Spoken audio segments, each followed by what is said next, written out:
Welcome to Riri's Story Time.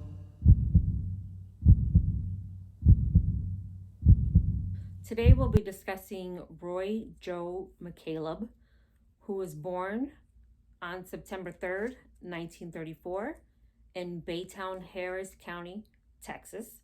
He grew up and graduated from high school, and soon after he would join the military. He was a vet of the Korean War. Soon after, he would get married to his first wife, with whom he had 3 children with. It's said that 2 of the children were diagnosed with these neurological diseases, these diseases that would take a toll on their family. And unfortunately, in 1980, that neurological disease took the life of their daughter, Bridget. And although Roy and his first wife loved each other, they divorced after 22 years of marriage, as this was just too overwhelming for the both of them.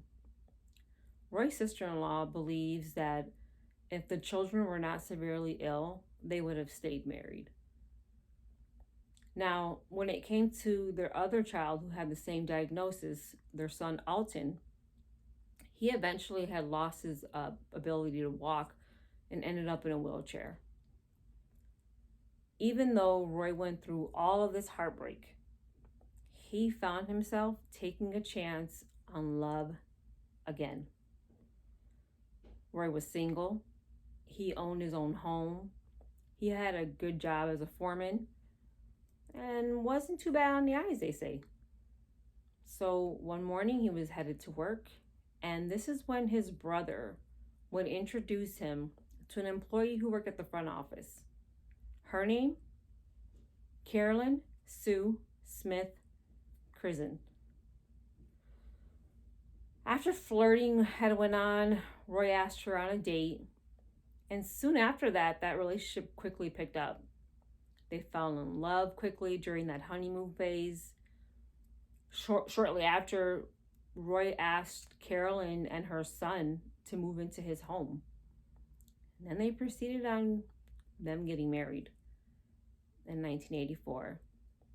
This would be Roy's second marriage, but unbeknownst to Roy, this was Carolyn's 7th marriage. You heard me, 7th. In my mind, Carolyn must have loved that euphoric feeling or motivated by money, because once that was gone, she too would be gone as well. One thing that Roy didn't know is that Carolyn was technically married when they got married. So after getting married, everything seemed like it was perfect, except for one thing. Carolyn could not get along with Roy's son, Alton. I watched that show, Evil Stepmothers, and the segment of this, Pam, Roy's other child, recalled what Alton was telling her that about Carolyn, how at night she would just do some egregious shit to him. Due to him being in a wheelchair, it's not like he can just get up and run from her and escape her. So on purpose, she would go into his room at night with lingerie on. She would lay next to him, and she would read articles to him from a dirty magazine. Who does that? Who the hell does that? She bullied Alton mentally. And as a result of this, Alton just decided to move out. The following year, it said that Roy had this horrible back pain. And in order for him to be relieved from that pain, he had to have surgery. So he went ahead and went on with that surgery. So after the surgery, he's home and he's recouping. It's said that Roy, Carolyn, her son, and her son's partner were all at the house. It was a Sunday. And the evening came, and the pain medication started wearing off on Roy. So he went ahead and kissed Carolyn goodnight, and he wobbled to the spare bedroom. He was in a separate bedroom because he needed to have a bed to himself as he recovered from the surgery. So he slept in a different room. But after Roy fell asleep, sadly, he would never wake up again. Roy was shot in the head while he was asleep. Carolyn states that 10 days prior, she was assaulted by a gentleman who held her at knife point. She states that that same man must have found out where they resided and came into the home through an unlocked door and once again held her at knife point and had his way with her, allegedly. She states that he was barefooted. That was one thing that stuck out in her head, I guess. She also stated how she always slept with a gun nearby.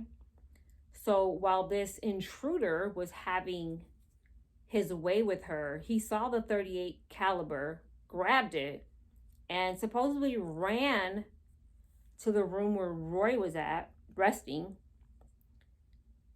and shot the gun. I'm thinking, how this dude know the floor plan? How did he know exact? Okay. At any rate, as she ran to Roy's room, she states that she ran into the intruder in the hallway, right? Boom.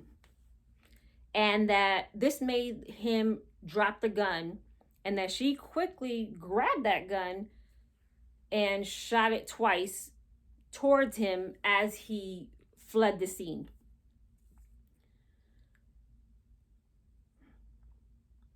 So, some reports state that her son and his significant other were there. Some reports say they were, some reports say they weren't. But I'm thinking in my mind, if you were there, how did you not hear all this commotion going on? The police arrive and she tells them what allegedly happened. They specifically tell her not to bathe.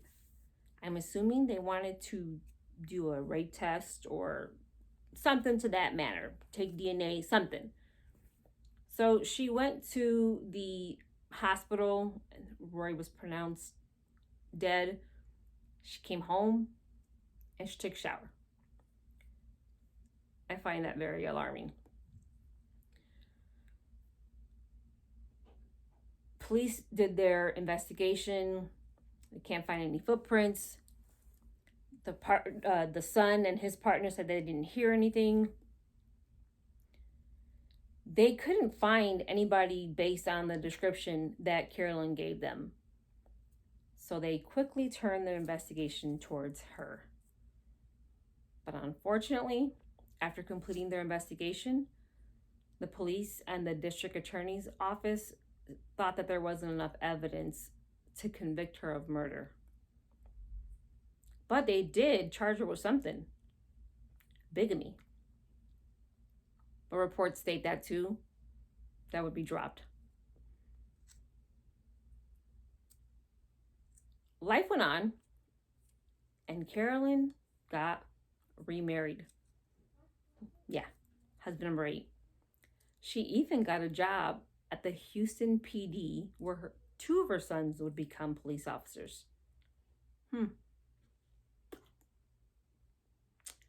That case would eventually go cold, but Pam, Roy's daughter, she kept the detective's feet to the fire for nearly 3 decades. Pam always had this gut feeling that it was Carolyn who had something to do with her father's death. She never shared a tear. She never showed anything. More time passes, and 2008 comes around, and they reopen the case. Carolyn was indicted. She was arrested. But that celebration would shortly be lived. A district court judge threw the case out because too much time had passed and that Carolyn was suffering from pre-dementia, that she would have no recollection of what happened. I'm sure that really pissed the family off. 5 more years would pass, and after several appeals that were filed, finally, the last order that was put in place was reversed. All of a sudden, Carolyn must have got her memory back because she took a plea deal. And she finally did confess that she is the one who indeed killed her husband. Motive, you say? Well, in my personal opinion, it's the root of all evil. You see, Carolyn had took out not one, but 2 life insurance policies. And they totaled out to about $198,000. I know what you're thinking. $198,000 isn't a lot. But back in that day, that was a lot of money. She was hoping to get paid, cash out, if Roy just mysteriously died. Fortunately, Roy's family put a halt to her receiving any funds. They had a prosecutor notify the insurance company that Roy's death was a murder and it was pending investigation. But that only held for so long. 2 years of battling it out in court, the insurance company ended up paying out a total of $48,000. Carolyn received a sad $19,000. Roy's children received $21,000, and the rest was given for funeral services. All that for $19,000. She put that poor family through hell for $19,000. To make matters worse, Carolyn was sentenced to 6 months in jail and 10 years of probation. She was 71 when she got sentenced, and attorneys claim that due to her illness, that this 6 months of jail and 10 years of probation would suffice. Roy's family wasn't happy about this. I don't blame them. She got to live her life and jump on every Tom, Dick, and Harry while their family just suffered. This is just one of those times where I don't agree with the justice system. I do agree with Roy's daughter, Pam. Let her live her days out in prison. Now, if you worked at a prison, you know that behind that wall, it's a whole nother city. They have medical doctors on staff. They have ADA on site. I don't understand why she couldn't do the rest of her time behind the wall. Roy was failed by Carolyn and the justice system. Back then, prosecutors were under the assumption that they had to prove Carolyn's claims wrong. Another thing was the detective felt there wasn't enough evidence.